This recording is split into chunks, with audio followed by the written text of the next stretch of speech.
Burnout is the accumulation of an emotional burden and an energetic deficit that certain people are actually born carrying. It's hard to sort of be broken by this Western world and then expect the Western world to fix it. One of my teachers used to say that culture is the dream that the earth is having through the humans that live there. What is bringing them to ritual? What does that mean? People need new rituals. We live in a culture that is full of empty rituals. Every tradition has its own rituals that arise from the relationship to the land. Every single thing that we eat that nourishes us, that becomes our life, is a relative, comes from other relatives that have died so that that thing could live and then die and then nourish me and nourish my life. And I'm connected to all of it. I was just letting that breathe a little bit. It's beautiful. It's beautiful. Today, I'm with Dr. Oscar Perez, the soul recovery specialist. He's the award-winning author of The Flowering War, a best-selling book on healing ancestral trauma for natural-born healers. He helps successful professionals who are burned out recover from soul loss and reclaim their joy and vitality so they can thrive in life. Thanks for being here, Dr. Oscar. Thank you. I'm super excited to have you because burnout is it's such a thing that is happening now. I feel like that's a phrase that's tossed around a lot, but from what I understand with your approach, you're getting much deeper into some of the causes, that it's not just about oh, I'm working too much. Your worldview is one that you seem to be reaching deeper into the soul, into the psyche, to really get at the root cause. In this podcast, we like to talk with people who are doing things differently. And from what I understand about your work, you're definitely one of those guys. Thank you. So tell me a little bit about how you see burnout, and then, kind of that connection from burnout to what you talk about with ancestral trauma. Okay. So nowadays, most people think of burnout as a purely physical thing, as something that they can tend to through time management routines, or getting more sleep, or taking time off from work. And actually, from my perspective, especially with certain specific people, burnout is the accumulation of a emotional burden and an energetic deficit that certain people are actually born carrying. It's something that affects people that are generally more sensitive to the undercurrents of what's going on in life than let's say the average person, right? So my approach actually comes from a very old tradition. I was born and raised in the Tolteca tradition, which is something that is very, very far reaching. But within this tradition, there is this awareness that in every generation of every family, there is one person that is born carrying an unequal amount of the unprocessed emotional wounding of the family or of the lineage. And that one person has the capacity to transform that energetic burden. But in our culture, there's no real awareness of that. So that person ends up being pushed away or ostracized because of their innate sensitivity. Well, very often those people either end up getting crushed under the emotional weight of all of that, or you find a select few that manage to transcend that and become really high achieving people. Burnout is one of the most common ways of identifying that person, because throughout life, they're just consistently accumulating more and more of this emotional and energetic weight. And nowadays, it's the easiest entry point, actually, right? To talk to people about what is going on at a very deep soul level versus the surface level of their physical or energetic state, let's say. Yeah, when I've heard you talk about this before, it just made a ton of sense to me, because it's the way you see it explains to me why taking a vacation doesn't work, why even changing jobs doesn't work, or leaving the corporate or the hospital, or leaving your the clinic that you're in and starting your own clinic. Why these things that people think are going to fix burnout, or I just got to take some time off. It's no, man, it's not that easy. If it were just this sort of the day-to-day stuff that was overwhelming, maybe that would help. But, your work and and the tradition that you grew up in points to something much more profound. Yeah. Yeah, absolutely. I mean, it's a much bigger context. And and so generally the people that I'm talking about, I call them grief bearers. It's a term that came to me after years and years and years of working with people that are along this spectrum of sensitivity that I was talking about. And nowadays people are really accustomed with the concepts of a highly sensitive person, for example, or an empath. But in my tradition, what is different is that we understand the the interconnectedness of every individual person's life, which means that nobody's isolated, right? So what ends up happening with these grief bearers that really makes them unique is that because they're carrying so much, right? And they have this innate sensitivity that doesn't seem to fit into the social environment that we live in now. They grow up feeling like outsiders. They grow up feeling like ostracized for the exact same gifts that would have made them special in what I call an intact culture. And so many, many grief bearers end up becoming the black sheep of the family, which is critical to those that I work with, right? Now, the path for a grief bearer usually goes one of two ways. Either they self-destruct and can't pull themselves out of that, or they end up becoming overachievers, right? Like despite their let's say identification as that outsider or as that black sheep. And then in certain cases too, it's a combination of the two, right? Where you'll see somebody, and these are the people that I work with the most, that I enjoy working with the most, where you'll see people that early on in life, they went through that whole black sheep stage. They probably struggled with self-destructive tendencies, and then something critical happened in their life that made them shift gears. And then they threw themselves into the work of essentially changing the things that they see in the world that need to be changed. So a lot of the people that I've worked with have been in different healing professions where there's just this innate desire to do things to help others. But then I've also seen it manifest in, I've worked with other people in professions and everything from, activism to law to even corporate positions. But at all levels, there is this inherent desire to want to make a difference in the world from this like really deep seated sense of feeling, right? And it can't just be treated at the surface because it is such a deep rooted thing that involves many generations worth of spiritual, emotional, and energetic work that needs to be done to be able to heal that sense of exhaustion at the root.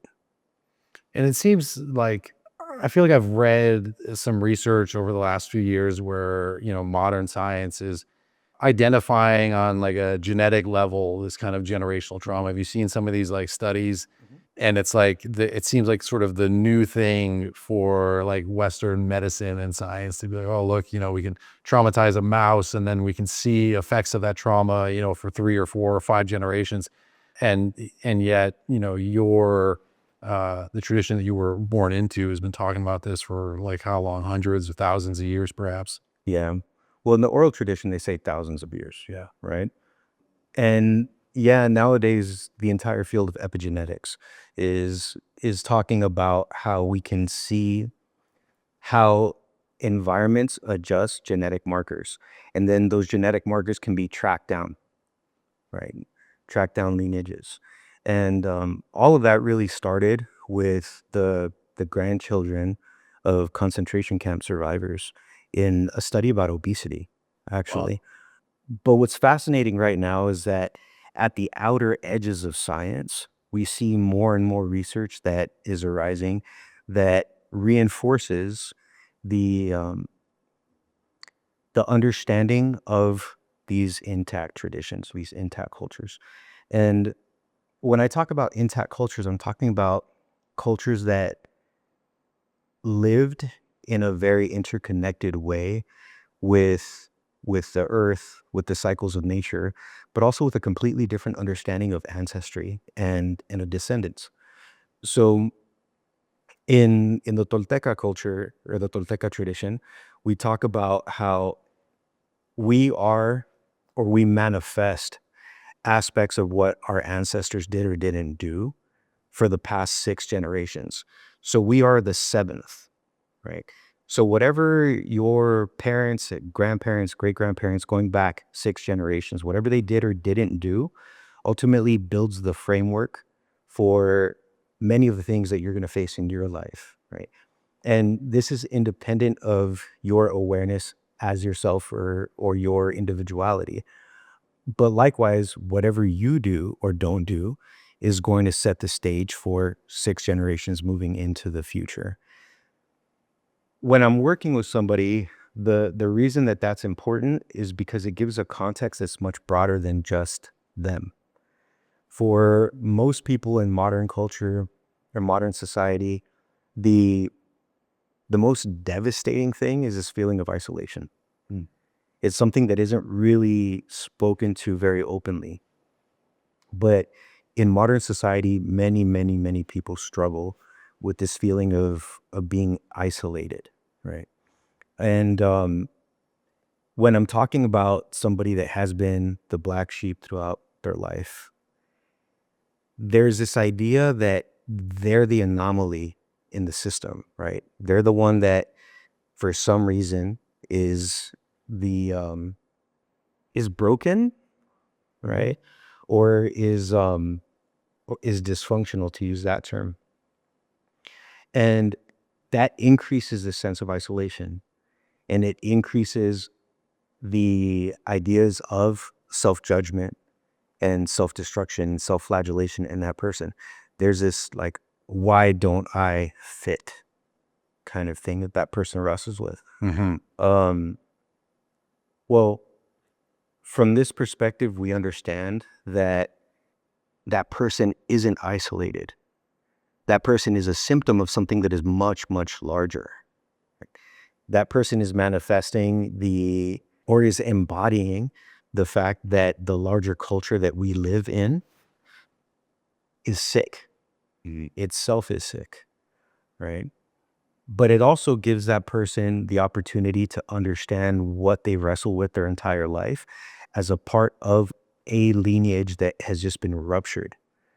Because at a certain point in time in that person's ancestral line, there were those just like them that did receive the kinds of training and guidance that helped them be the one that healed that in their family and in their tradition. So when I'm talking about grief bearers, like grief bearers, that's never the end point. A person is born with a certain series of potentials. So a grief bearer is like an acorn, right? An acorn, when it's tended to in the proper way, when it's guided in the proper way, it grows to be an oak. And as it grows to be an oak, it can provide shelter and nourishment and all these different things for all the forms of life around it, right? So grief bearer is like that acorn, like the seed. With the proper guidance, they become these really pillars of their communities. And they have a much deeper understanding of the emotional, mental, and even spiritual underpinnings of what weaves the whole world around them together. Awesome.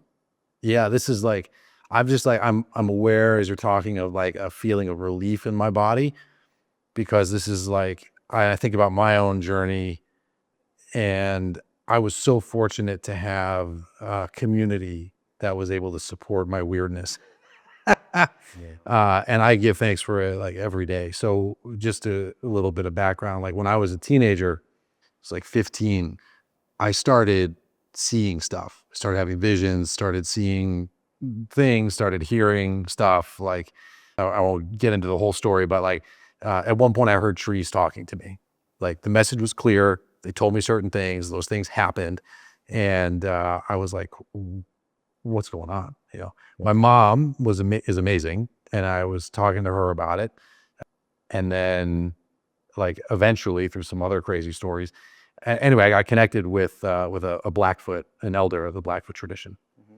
And I think about it because at the time it was like, there were basically like two roads, right? Maybe three. Like I could be institutionalized, like in another context, people would be like, he's schizophrenic or like whatever. You're like straight A's, all good, like fine, you know, but like, I'm like talking about seeing entities or hearing things, right? This is like in the mid 90s. Like this is long before like this, like whatever kind of world we're living in now. Now we're like, everybody's like, whatever, doing ayahuasca and seeing shit. And then, or it's like, or I could just like, I was smart enough to hide it. Like I knew I didn't have to tell my mom. Like I could have hid it. As overwhelming as all of that was in me, like I could have hid it. It's fine. Right. Or what ended up happening was, you know, through amazing twists of fate, I was connected with this community, and this elder, he would say, he's like, you have a gift, and like we need to amplify that gift. We need to magnify it. We need to give you a framework to, you know, like help you grow from what I love your analogy, to help you grow from this acorn so that you're not just stuck there in this kind of overwhelming thing. And yeah, and that, it was like tremendous. And that made it made all the difference. Yeah. You know, because I was given a worldview.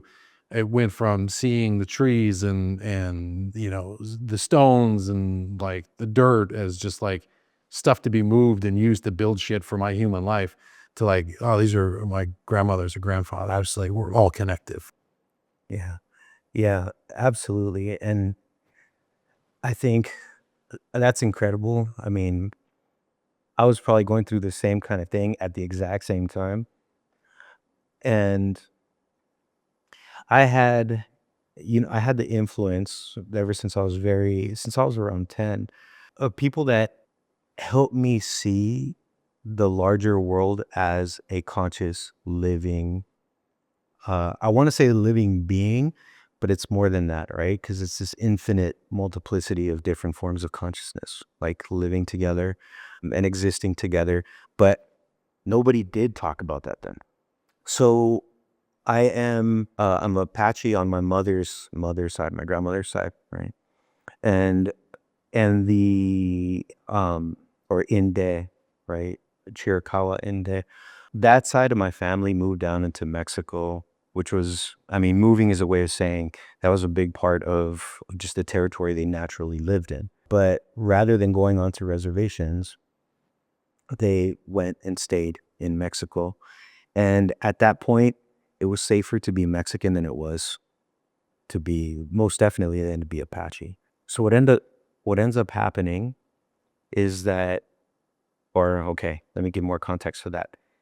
So for a certain time, both the Mexican government and the American government paid people for Apache scalps. So people made their money by killing them. So at a certain point, it became safer to not be seen as connected to those life ways, right, as a matter of life and death. As the generations progress, what that leads to is a kind of forced silencing of the ways, of the way of being or the way of living.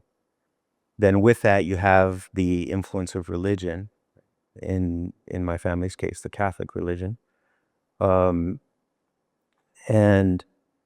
that adds more and more silencing to the acknowledgement of this way of living or of understanding things. So for me, when it got to my point, right, like the acknowledgement of any of this publicly was not something you do. Sure.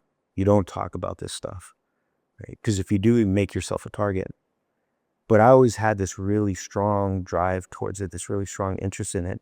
And I mean, I sought out ceremony and I sought out medicine people, and it was always like my driving force in my life. And then about 15 years ago, 20 years ago, Lindsay Lohan goes and drinks ayahuasca. And it blows up and it becomes what it is now, right? Where all these people are calling themselves all these things without having roots or understanding in it. The people that I work with have these inherent kinds of awareness that you're talking about.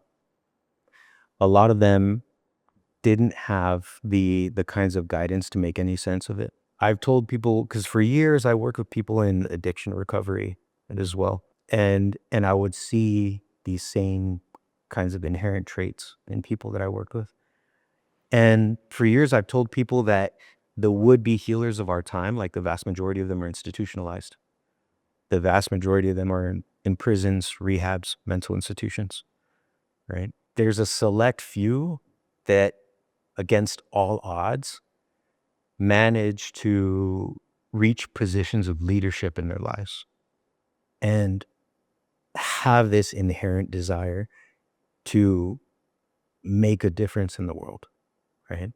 And even though they've created this success in their lives, there's still this feeling of something not quite being there, right? There's still something that they can't put their finger on that feels like it's missing from their lives and from who they're here to be. Now, the reason I work with people that are, struggling with burnout is because their attempt to fulfill that need, or their attempt to like fill that emptiness that they can't quite put their finger on, makes them double down on how hard they are as being achievers. And that creates even more of this accumulated exhaustion. And it's never really getting to the core of the thing or the source of the thing. So there's two parts to it. There's the overexertion in trying to find that sense of meaning and connection. And then simultaneously, there's the shouldering of all of the unprocessed wounding of the past generations.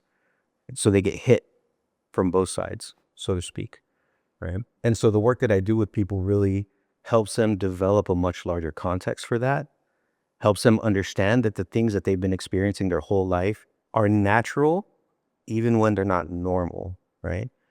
Because what most people think of as normal nowadays is not natural, right?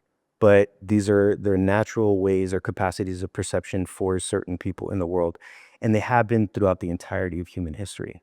These are, to put it this way of understanding reality is what we would think of as an animist way of understanding reality, right? Which means that everything is animate. Even the things that don't speak in the ways that we do, right? Everything is animate and has consciousness. And when you can acknowledge that to a person that has perceived that animacy, but thought they were crazy for it, right? Or hid it, like you were saying, it creates a sense of immense relief in that person. And it starts to create a context for who they are in their own life and in the world that makes all of these different things in their life start to fall into place. And if we were to look at, human beings as we exist now have been around for about 200,000 years. If we were to look at the entirety of that human history as we know and understand it, it's only been about the last 300 years where collectively people do not live in this way, or where that has become the dominant way of seeing things. So living from an animist perspective is truly the human way to be, and has been the human way to be. And what has become normalized now is the anomaly. Right? So the people that I work with are those that there's nothing wrong with them other than not having had the kind of guidance to understand why they are how they are and how massively important that is for the work that they do in the world and for who they are in the world. It makes sense to me that the sort of the answer, the ability to access the root cause would come from a different tradition than the tradition that they were raised in that basically broke them, right? It's like it's hard to sort of be broken by this Western world and then expect the Western world to fix it. That's, at least for me, that's how I always felt with this sort of attraction to some of the, I think it's got a longer tradition. I mean, it was the Blackfoot, then it was Lakota, and I went to acupuncture school and Chinese medicine. Is like, I've always sort of looked at these longer traditions to give me more context, because it always just felt like it made more sense, and this idea that everything is living and breathing, and Chinese medicine talks about chi and energy and life force and all that, and it just makes sense. And I remember I talked to this shaman once, and this is again would have been like mid-90s, and I was like, what do you think is like, why is everyone being so drawn to these ways now? Why are sweat lodges growing? And like, Chanupa ceremonies, like, why is all this growing? And he said, I think that people have this yearning for the stories that the soil that they walk on Have to created. tell. Yeah, absolutely. Yeah. He's like, when you look at it, he's like, most of the people that are going to church, those were the story, they're living in a story that was born elsewhere in the world that's been transported here. And he's like, there's good stuff you can learn from that. He says, but for a lot of people, they want to unconsciously, they want to connect with the stories from the soil that they live on, that they walk from, that birth, there. Yeah. Yeah, absolutely. And if you look and have eyes to see, you find this everywhere in the world. Everywhere in the world. And, one of my teachers used to say that culture is the dream that the earth is having through the humans that live there. Right? So culture as it arises in every unique place is in these intact ways is directly arising out of that relationship with the land where you are and with the spirits of the land, with the unseen forces of the land. And all of this, like all of this sickness, the vast majority of the sickness that we see in the world now really can be traced back to people's disconnection from the land. I work with people on really we get beyond the burnout and that soul level exhaustion, and we start getting into healing the wounds of their ancestors in the past generations. And when people think of that, here in the States at least, people are obsessed with this idea of imaginary homelands. And they think, I need to go back to where my ancestors were from. And there's a part of that, right? There's a part to that is important. But I always tell people, like, first things first is connecting to the land where you are. Not as a, not as like this pretty new agey idea, right? Like literally go outside, put your bare feet on the earth every day. Learn the names. And they're not, the older names that we can track back, but learn the names of at least 5 different plants that grow natively where you are. Learn the names of 5 different birds that are there where you are. Start to greet them, right? Start to understand your interconnectedness with all of this. Greet the sun every day. And what happens with people, because I've done this for years, what happens with people is that there's this kind of collective relief that starts to arise in people from just doing these things in consistent ways, right? And I tell them, I'm like, it's not that you need to go to the physical places that your ancestors were most recently associated with. It's that you need to start to remember how they lived by embodying it. And the more you do that, the more they start to remember you. And when I'm using that term remember in this case, it's not remember as we think of, it's remember in the origins of that word. Remembers to put back together. In our way of understanding things, the ancestors have never gone anywhere. They've always been with us and they are with us. And they are starving for us, just like we're starving for them. And these things start to weave us back together. It starts in very tangible ways, but it can't happen in the mind. It can't happen in the mind alone. And so what tends to happen nowadays is people are so used to psychological abstractions, right? They're so used to,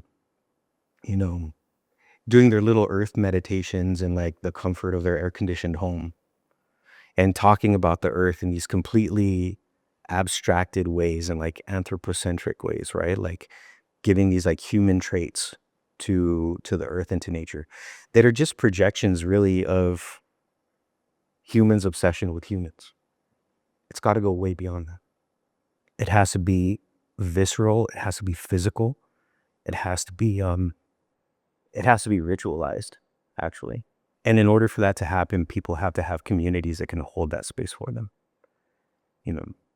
And so my work with people that are these really high performing grief bearers, right, is to help them be able to start to reconnect in these ways and start to understand that they can be a part of these larger, they can be a part of creating the communities that we need to bring more people back. It's work for a lifetime. Talk to me a little bit about like what kind of rituals are you talking about? Or what is bringing them to ritual? What does that mean? Bringing them to ritual communities. I think the first thing there is to acknowledge the fact that we are ritual creatures. We're ritual beings. So everybody has their rituals. The thing is that we live in a culture and society that is full of empty rituals, you know?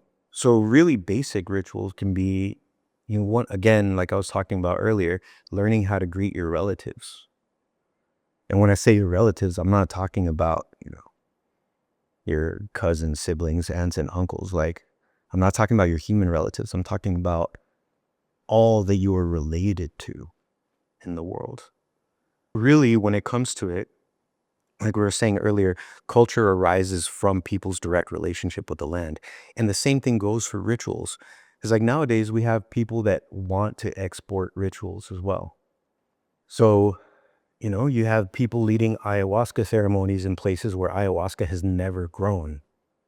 You have people taking psilocybin in completely sterile environments where nobody even understands what environment the mushrooms naturally grow in, where nobody understands the fact that they sing and you have to know the songs because they taught them to you, because you went and revisited that hillside day after day for years, just like your parents, your grandparents did during certain seasons when the rains come and the rains cause landslides. And there are certain kinds of mushrooms that just grow where the land has fallen down in those landslides every year, right? Like it's all about relationship. And you can't just hack these relationships apart and expect to receive the same kind of medicine, you know? Every place and every tradition has its own rituals that arise from the relationship to the land. You can't just export them, right? It's like, yeah, you can't just like export or mass produce these things if you truly understand them. So when I'm talking about rituals, like there are some rituals that continue to exist in what I would call intact cultures. But in order to experience those things, like you need to go to, no, that's not the right way either. People need new rituals. We need new ceremonies. We can't just pick and choose and take from like the remnants that exist in different parts of the world. That's not enough. We need to learn how to live in a new old way, right? So that those things start to be born through us again. But like that's the multi-generational plan. Most people don't want the multi-generational plan, right? But it's important. It's important. And so for people as individuals, it really starts small. It starts with shifting the way that we understand all of our relationships to ourselves, to those we come from, to those that come after us, to the fact that every single thing that surrounds us contributes and conspires to our being alive, right? Wherever we are in the world. So every single thing that we eat that nourishes us, that becomes our life, is a relative, comes from other relatives that have died so that that thing could live and then die and then nourish me and nourish my life. And I'm connected to all of it, right? And if I can start to appreciate life in that way, understand it in that way, I start to understand more what's at stake in my being alive. I start to understand that not only am I interconnected to all of this, I'm also indebted to it. And who I am and how I live is is important because it influences everything else that comes next, and it also addresses that degree of indebtedness. If I think I'm nobody, or I think I'm isolated, or I think that my life is just about me, I cut off every single connection that has allowed for me to be alive, and I cut out any sense of meaning in the larger scheme of things for my own life. So helping people heal these wounds at the core starts small. It starts with their daily actions and interactions. It starts with some shifts in perception, but then it creates this sense of meaning that is beyond anything that they've ever imagined before. And it starts to address that larger sickness that I was talking about earlier, that is woven through the entirety of modern society. I'm just enjoying the moment, man. It's just letting that breathe a little bit. It's beautiful. It's beautiful. So take me through the journey a little bit of like someone's just a little acorn grief bearer. Yeah. Now they're reconnecting with ritual, with the land. What's that? What does that acorn grow into? What's that next phase?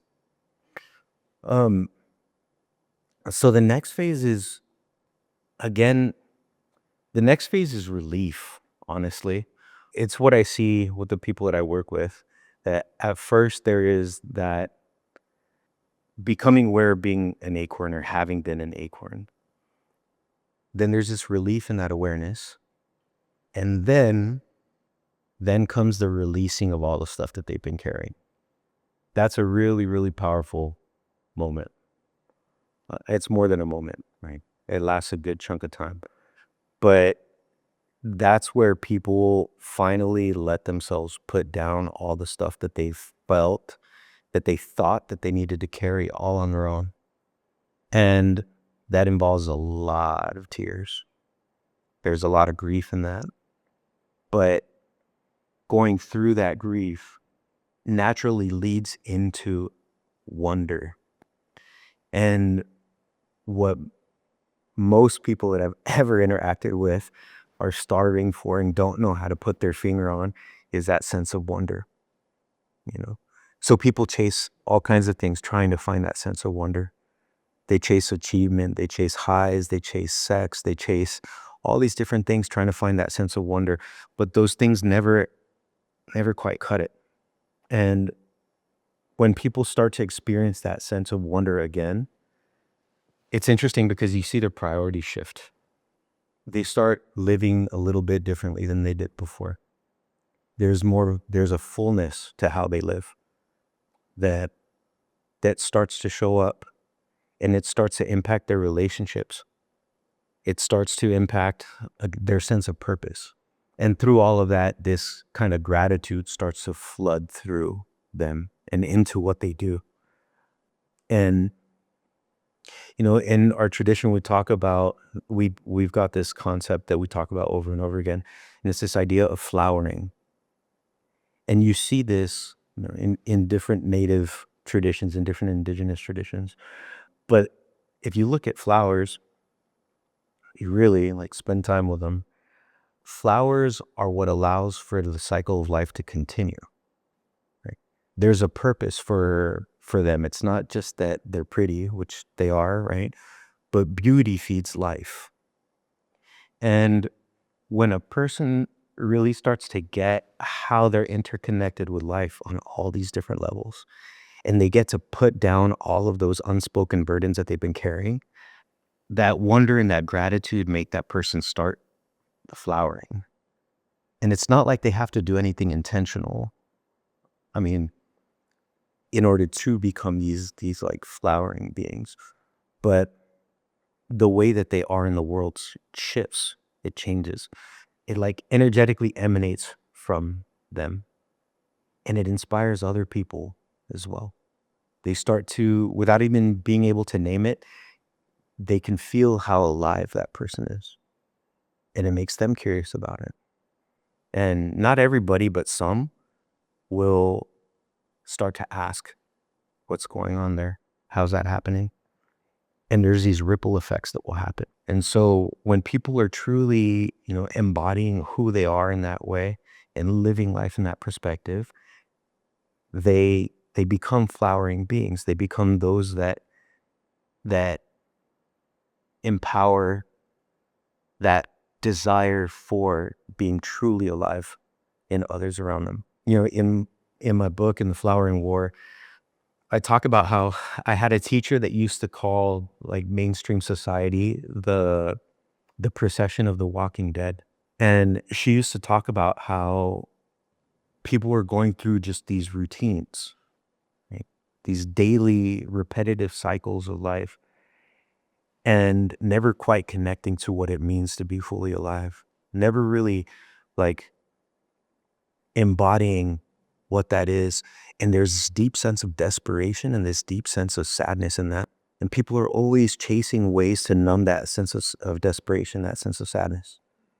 But the ways of numbing that desperation and sadness that are offered to us collectively just create more of it, you know? So the point is, how do you get somebody to move from being in the procession of the walking dead to being fully alive? In order to do that, you have to connect them with life on a much larger scale. You also have to connect them with death on a much more visceral scale or tangible scale. And it's not a morbid thing either. It's the root of gratitude and being truly alive is our capacity to sit with the fact that we're going to die and that everything around us is going to pass. And there's a lot of beauty in that too, right? Because that's how you know that you're really here. If you can acknowledge and honor the fact that it's not always going to be that way, well, then a lot of the unnecessary stuff in your life kind of gets swept away, gets sloughed off. The work is all of that, and it's guiding people through that process, because there is a process to it. There's a way to walk people through developing that increasing understanding and getting them to that place of embracing life and feeling fully alive. Do the people you work with that are in this kind of like grief bearer mode, who feel that calling, they've had that sort of like black sheep life, are they feeling like they're living these lives of quiet desperation? Is that something that they're like conscious of? Because I would imagine, like, you talked about them being successful. Like, Yeah. imagine that a lot of them they're doing the things there's a select group of them that has figured out the game. Yeah. They're playing the human game. They're playing this thing. They're wearing that mask really well. But like, what is it? Are they feeling that desperation, or is it when they're sort of like going to sleep at night, or is it, do they feel it before the third cocktail of the evening? There's that little moment of pause where there's like, it's that little ping of like, I think that there's always some element of it. It's an intuitive thing. It's this feeling that, like I was saying earlier, like there's something that just is missing, something that's just off. Yeah. Right. And they get really good at playing the game, like you're saying. They get really good at being able to read social environment. That's how they become successful, right? They get really good at reading social environments and understanding what the rules of the game are. But being good at it doesn't suffice. Like, it doesn't make them feel like they are really being who they were born to be, right? Or who they were meant to be. I think if there's a time when that comes up, it's usually somewhere between 2 and 3 in the morning when they wake up and are laying in bed. And it doesn't matter if there's somebody next to them. There's this deep feeling of just wondering what they're, and sometimes it's not even that. It's not even wondering what they're doing. A lot of times it shows up as an anxiety. But anxiety is a funny thing, because anxiety will latch on to whatever story is nearest to it. But the more successful they are, the more that anxiety, I think, starts to be around health and death. mm-hmm. So in our tradition, we talk about these very, very deep parts of the self that are always communicating with us. There's something that we call the heart of the mountain. It's called Tepeyolot in the Nahuatl language. Tepeyolot Tezcatlipoca, and it's this part of the self of like the collective, so like the self with a capital S, but then also the individual. It's the part of you that knows you better than your conscious self knows you. And it sends out these rumblings. And these rumblings, because on a larger scale, it's associated with earthquakes. But these rumblings, these like little tremors, they make their way to the surface of your awareness. And at first, it's like a little nagging feeling. Like, oh, maybe, maybe I need to do something different. Maybe I need to leave this job or this career. Maybe I need to leave this relationship. Maybe I need to, go see a doctor about this, that, or the other. But at first, we ignore it. At first, we're like, nah, whatever. But then those rumblings get louder and get louder and get louder. And people know what those rumblings are, right? They can be unique to every person, but everybody can relate to, especially at a certain age, right? You can start to understand and relate to those little voices or those little rumblings as they're coming up to your conscious awareness. And it's always this message of something needs to shift or change in the way that you're living out your days, because you're not going to always have days to live out, right? Something needs to change about how you are being and existing in the world. And the people that I work with, because they have like such strong intuitive capacities, they're usually aware of the fact that they need to do something for quite a while before they actually do the thing. But when they do, a lot of times it is a shift in a lot of different aspects of their life. And those shifts can be they can be challenging. They can be really scary. But on the other side of it, that person is more who they were born to be than they ever were before. Yeah, I think that's a more universal thing in clients that I've worked with. I've had so many people come to me and say that, just say, I needed something needed to change. Yeah. I've had people tell me, they have these awesome careers. They're successful according to all of the standards of society. But there was a part of them that just consistently was telling them there's more. You're here to be doing something else. A buddy of mine, do you remember did you ever see that commercial when we were kids? The guy making the Dunkin' Donuts where it's time to make the donuts. Yeah. Yeah, the alarm was off at like 3 a.m. or whatever, and it's like time to make the donuts, and it was just like that on repeat. Yeah. A buddy of mine used to say, "Is like it's time to make the donuts." It's like you felt the tremors, you felt the rumblings, you've got that intuition, and so it's like, why now? It was time to make the donuts, right? And Yeah.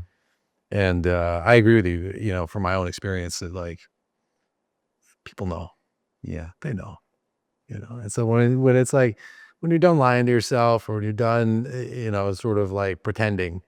And it's time to make the donuts. It's like, let's get after it. Yeah.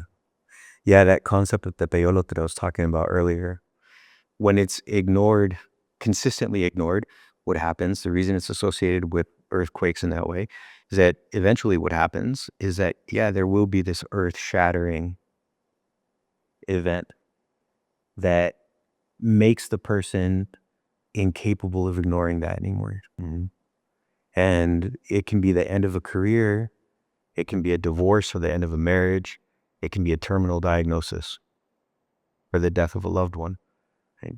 But there is some event that comes down the line that takes everything in their like curated life, their idea of the life that they're living and they're meant to live, and it shatters it.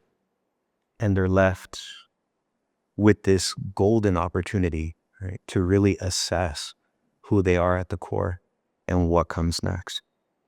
And a lot of times people don't like to hear that part, though. Yeah. You're I noticed on the little bio thing that I started the episode with, call yourself a soul recovery specialist. Yeah. That's an interesting phrase. I immediately thought of, like, I remember when I used to be really sick and was doing a bunch of stuff, and I had this moment. I don't know how to describe it, but it was basically like I was sitting down, kind of a meditation, just really just sort of observing. And I felt like part of my soul just like came back into my body. This is really intense experience where actually what it was like I was like checking in and I felt like the back of my head was just totally missing, Mm. almost like a shotgun had gone through it, right? Yeah. And Like a wind. yeah, it's just, and then all of a sudden it was just like, boom, like the perfect puzzle piece came and just like locked in. And I was like, we talked about that relief. I remember just like, oh, I mean, I could feel it now thinking about it. It's just like, oh my God, like, where has that been? Don't know where it came from. I didn't really want to dive into whatever story was there. I was just full of gratitude. Right. It was back. Yeah. So that's kind of like, that's where my sort of thought went. Is there any part of my experience that sort of touches on what it is that you think of when you talk about soul recovery? Right. Well, that's why I say or ask if it was like a wind. Yeah. So we are these multifaceted, multidimensional beings. There are many, many aspects of us, many sides of us. And we undergo certain experiences in life that make some of those parts of us splinter off. And I mean, nowadays people use the language of trauma, right, when they're talking about all of this, but these things can be really subtle too. And I think generally when people collectively think of trauma, they either think of something that is very overtly, obviously traumatic, like a very traumatic event, but there are also these very subtle ways that this stuff happens where we abandon or we reject parts of ourselves along the way. And again, a lot of people tend to think about this and they're like, oh, well, it's a psychological thing. But there's more to it than just that. There is a tangible impact on a person's vitality when parts of them splinter off or break away. And a lot of these experiences actually happen when people are very, very young, like before they even have the capacity to acknowledge or name that, right? And when we work to help people connect with and call those parts home, people feel it in tangible and actual physical ways as well. And it's really interesting because when we do help like retrieve or pull back parts of a person, new ways of perceiving life show up as well, like new and unexpected ways of perceiving life. Sometimes new capacities or new interests or skills, let's say, like show up. And again, it's challenging to talk about this in terms of like the language that we have, right? But the work of healing is really this work of reclaiming wholeness. Mm. But wholeness is something that goes so far beyond what people understand it to be. Yeah, I mean, I think sometimes like the condition that you're talking about or that experience that you had, sometimes it can happen spontaneously. Sometimes it's that spontaneous experience that makes the person say, I need to change everything in my life. Mm-hmm. I need to shift directions in my life. But it's really, really powerful when the person is consciously engaged in that. And I think one of the differences with how I work with people versus how I've seen other people that claim to do this stuff is that I was taught you can never do the work for somebody else. You can only give that person tools and provide the support, but they have to apply the tools. They have to do their own work. So nobody can retrieve the parts of you for you. They can show you the way and then be there and walk alongside you. But it all has to start in you. And so again, it's interesting because you can't quite say who the person is going to be because there's this ongoing like process of discovery too. As you know, I work with people and I see them grow and evolve and approach wholeness in these different ways. That's part of that wonder that I was talking about earlier, where the person becomes fascinated by witnessing their own becoming, by witnessing who they're growing into as well. Yeah, it's an amazing thing to see. But there's a lot associated with the back of the neck if we got into talking about physical stuff, right? And so that's why I was curious. Yeah. Yeah. I'm like, do we want to get into it or not? Yeah, it was pretty wild. It was actually, I remember now, I was doing a meditation where they had like 3 spheres, right? So it was like, here was kind of the future, and then like the present was in the middle, and then the past was in the back. And I was trying to visualize 3 separate balls, 3 sort of distinct areas of energy. And, front one, fine, no problem. Middle one, cool, that was good. Went to check into the back, and I was like, the whole back of my head is missing, just like gone. And I was like, oh, that's not good. I was like, oh, geez, that's not good. And so I just sat there, and I was just working, I was working on it. And I mean, I had some tools and the traditions and stuff. And yeah. And then at one point, just like, phoom, this like giant piece came back, and it sort of locked in with what was there. I was like, oh, that was rad. And then I kept working with it. It took a few months, but then eventually the entire back of my head was like reconstructed. And when you talked about earlier today about remembering, I was like literally remembering, like putting your like Humpty Dumpty is what I felt like. I was like, I'm literally putting myself back together again. And there was just this profound sense of wholeness, I guess, of completeness, of almost like a cycle ending. And honestly, it also felt like I could begin, like I could actually sort of begin in this next thing. Whereas like I'd been trying to like make eggs or make an omelet with no eggs, and now I was like, oh, let's roll. Yeah. And like I had been successful. I was like crushed it, at school. I was like Stanford graduate, straight A's, honors, like all the shit. Work was going great, practice was going great, like all that stuff was going well. Right. But I felt like shit. It didn't feel good. But I could play the game. I could fake it really well. Nobody knew, but I knew. And there's just that constant kind of like tremble of like, okay, dude, like we sent you here for a reason. Like you've got a calling. Like, are you doing it? You doing it? I remember I did this one meditation. I meditation is like too strong of a word. It wasn't that intentional, but I felt like I got pulled down to the bottom of the ocean, and there was like, I don't know, Poseidon or somebody that was there. And it just was like this incredible presence. And it was like, are you ready to get to work? And I was like, I don't know. And they were like, you said you needed to like learn more about the body. Cause I was like, I did, Yeah. And then there's like, you said you needed to do this. And like, you went to school and like, you said you have to do the thing, right? All these conditions that I put on it, that was basically just like kicking the responsibility down the line. Yeah. And then this energy was just like, cut the bullshit. It's time to get to work. Yeah. And then they also said, all that stuff that you think it makes you great, you got to forget all of it.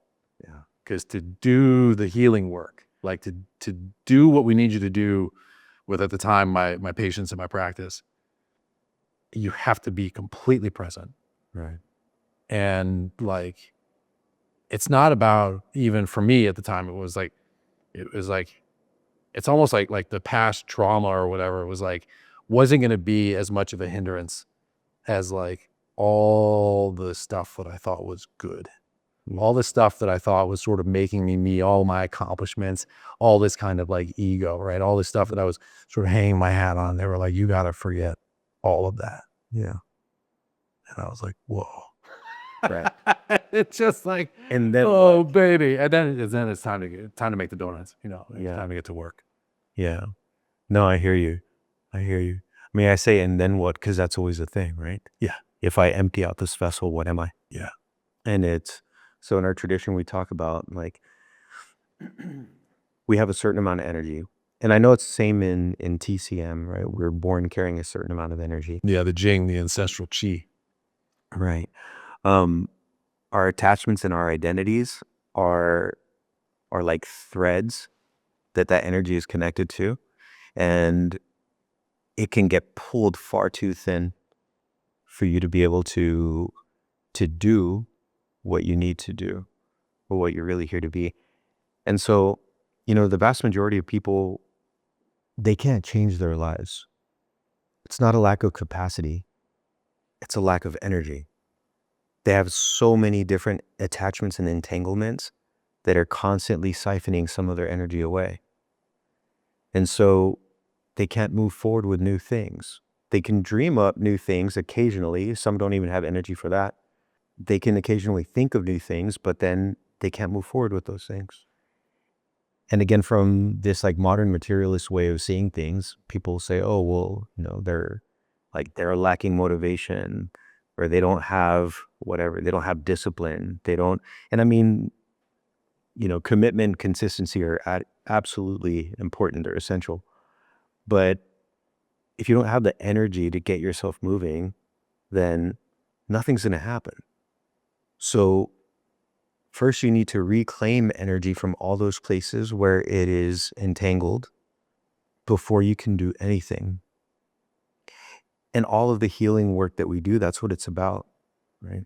Because first of all of our personal untended wounds are those unopened connections, and they're constantly siphoning that energy that we need to become who we were born to become. So we have to deal with those things so that we could call that energy back. And then the way forward isn't what you rationally thought up. It's not like the map or the path that, you laid out or someone else laid out for you. The way forward arises out of something deep in you that just says, do this thing, or don't do that thing. It says, sign up for this program and just take that leap, and a lot of times the rational mind pulls people away from taking the steps, making the decisions that would actually help them get to where they need to get to. And people stay stuck because they don't know who they're going to become if they actually cut loose all of those energetic drains. Mm-hmm. So it's this constant process of taking these leaps into the abyss, of cutting away all these aspects of who you thought you were in service to who you become next. But you don't necessarily get the clear image of who you're becoming next. So there isn't certainty, not on that conscious rational level. That much deeper part of you knows exactly where you're headed and what you're here to be. But the conscious part is like, a cat clawing the rug, trying to not get dragged out of the room, right? Fighting it, kicking and screaming. Yeah. So that's powerful. I mean, that's why I smile when you say certain things. I'm like, yeah, like I could totally relate. And I do this work because I've lived it over and over and over again.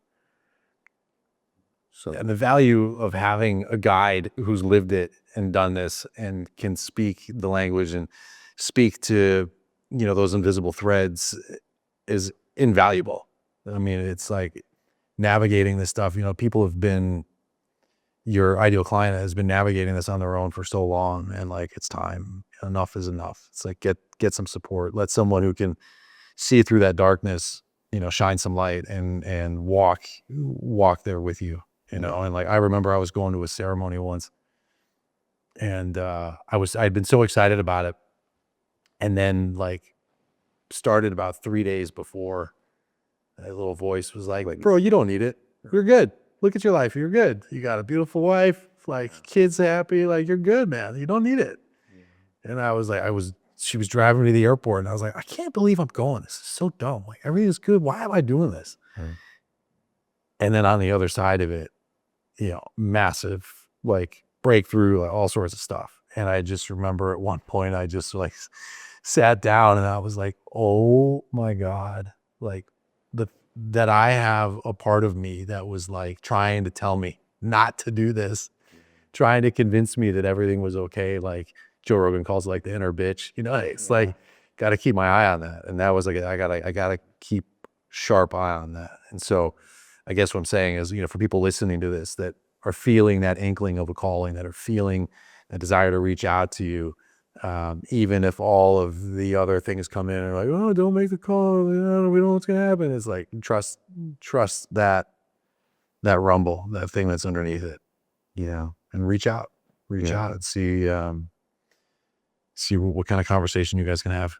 Yeah, absolutely. Yeah. Yeah, one of the things that I teach people, I call it the predators of the mind.